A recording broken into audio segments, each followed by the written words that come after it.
ముఖ్యమైన విషయం ఏమిటి అంటే అదానీ గారి ఈ డీలు ఆంధ్ర రాష్ట్రంలో చేసుకున్న ఈ డీల్ వల్ల నష్టపోయేది ఆంధ్ర రాష్ట్రం, ఈ భారం పడబోయేది ఆంధ్ర రాష్ట్ర ప్రజల మీద, కానీ లాభం మాత్రం అదానీ గారికి. ఇది ఎక్కడి న్యాయం అని అడుగుతున్నాం. కేవలం అదానీ గారికి లాభం చేకూర్చడానికి చేసిన ఈ డీల్లో ఆంధ్ర రాష్ట్ర ప్రజలను తాకట్టు పెట్టడం జరిగింది. ఇది న్యాయమేనా?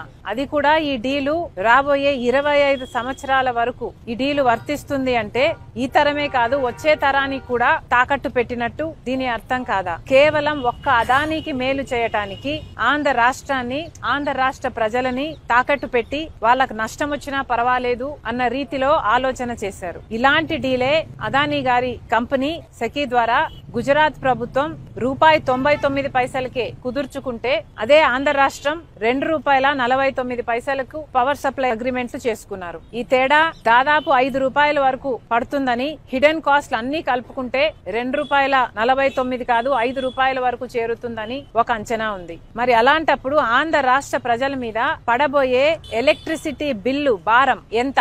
ఎన్ని లక్షల కోట్ల రూపాయలు ఆంధ్ర రాష్ట్ర ప్రజల నెత్తిన మోపపోతున్నారు? ఒక ప్రభుత్వము ఎక్కువ ధరకు కరెంటు కొనుగోలు చేయాలి అని పవర్ సప్లై అగ్రిమెంట్లు చేసుకుంది అంటే దానికి అర్థం ఎక్కువ చెల్లించేది ఎవరు? ప్రజలు కాదా? డిస్కాంలేమో ఎలక్ట్రిసిటీ సప్లై చేసిన తర్వాత బిల్లులు వసూలు చేసేది ఆంధ్ర రాష్ట్ర ప్రజల దగ్గర నుంచి. మరి అలాంటప్పుడు ఈ భారం అంతా ఆంధ్ర రాష్ట్ర ప్రజల నెత్తిన మోపడం కాదా? ఇది ఎక్కడి న్యాయం అని అడుగుతున్నాం. ఎందుకని ఇంతవరకు కూడా అటు కేంద్ర ప్రభుత్వం అయినా ఇటు రాష్ట్ర ప్రభుత్వం అయినా ఒక్క ఎంక్వైరీకి కూడా ఎందుకు కమిషన్ చేయలేదు అని ప్రశ్నిస్తుంది కాంగ్రెస్ పార్టీ. ఈ అవినీతి బయటపడింది, డిస్కవర్ చేసింది మన ఏజెన్సీలు కాదు. భారతదేశానికి సంబంధించిన ఈడీఓ, భారతదేశానికి సంబంధించిన సిబిఐఓ అవినీతి జరిగిందని అదానీ లాంటి వాడు ఆంధ్ర రాష్ట్రానికే 1750 కోట్ల రూపాయలు లంచం ఇచ్చి ఒక డీల్ సంపాదించుకున్నాడని, మిగతా రాష్ట్రాలకు ఇంకొన్ని వందల కోట్ల రూపాయలు ఇచ్చి మిగతా రాష్ట్రాల దగ్గర నుంచి కూడా పవర్ సప్లై అగ్రిమెంట్లు డీళ్లు సంపాదించుకున్నారు అన్న విషయము మన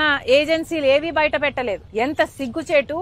ఇక్కడ మన దేశంలో జరిగిన అవినీతి ఎక్కడో అమెరికాలో బయటపడింది. ఇక్కడ ఎందుకు బయటపడలేదు? ఇక్కడ ఎందుకు డిస్కవర్ చేయలేకపోయారు? ఎందుకంటే ఈడీ అయినా, సిబిఐ అయినా, ఇన్కమ్ ట్యాక్స్ అయినా అన్ని అదానీ గారి చేతుల్లోనే ఉన్నాయి. ఎలక్షన్ కమిషన్ అయినా, ఆఖరికి ఏ ఏజెన్సీ తీసుకున్నా, ఆర్బీఐ అయినా, ఏ ఏజెన్సీ తీసుకున్నా ఈ రోజు అన్ని మోడీ గారు తన గుప్పెట్లో పెట్టుకుని ఉన్నాడు. ఎంత సిగ్గుచేటు! మన దేశంలో ఈ అవినీతి డిస్కవర్ చేయలేకపోయాం.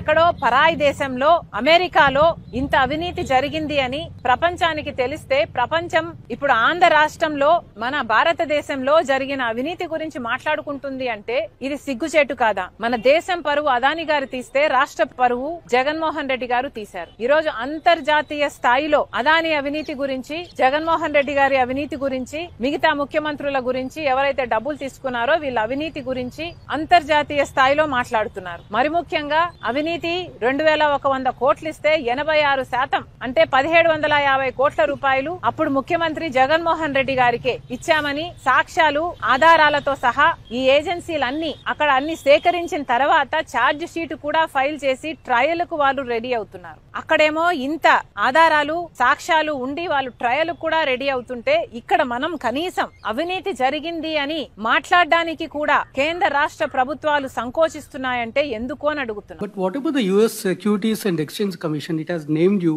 that you have met Adani, and then following which, in connection with that meeting, a promised bribe was offered to Andhra Pradesh officials. It states so. The US Securities and Exchange Commission says so, that you have met Adani in connection with this deal. Prasad, who said in connection to this? Did they call you up and say, Prasad, I am USSCC calling, I am in this connection only, Adani met, or did Adani call you up and say, Prasad, I am Adani talking, I met Jagan only on this connection. Did he say that? The USSCC is saying, sir. See, how is Adani connected to this? That is a fundamental question that you need to ask yourself before even you point fingers at anybody. See, just because, you're sitting down here and I'm right in front of you, and because you have time and because I have time, because we are facing these questions, you need to also think with your brains. See, where is third party here? And if I were to not respond to this letter from the central government, what would you have said? I'm asking you these questions. So either which way you decided to hit me. If I would have put the letter aside, you would have said that Jagan kept aside SECI's letter, central government's letter. So you won't hit me.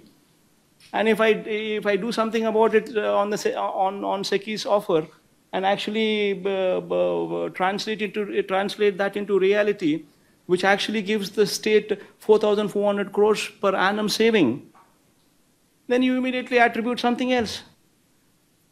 This is not right.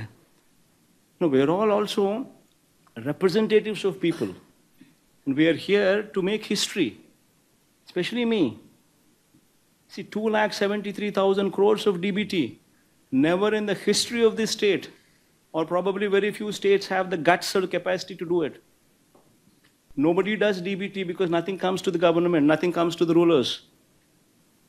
This is the only state. 2,73,000 crores of DBT.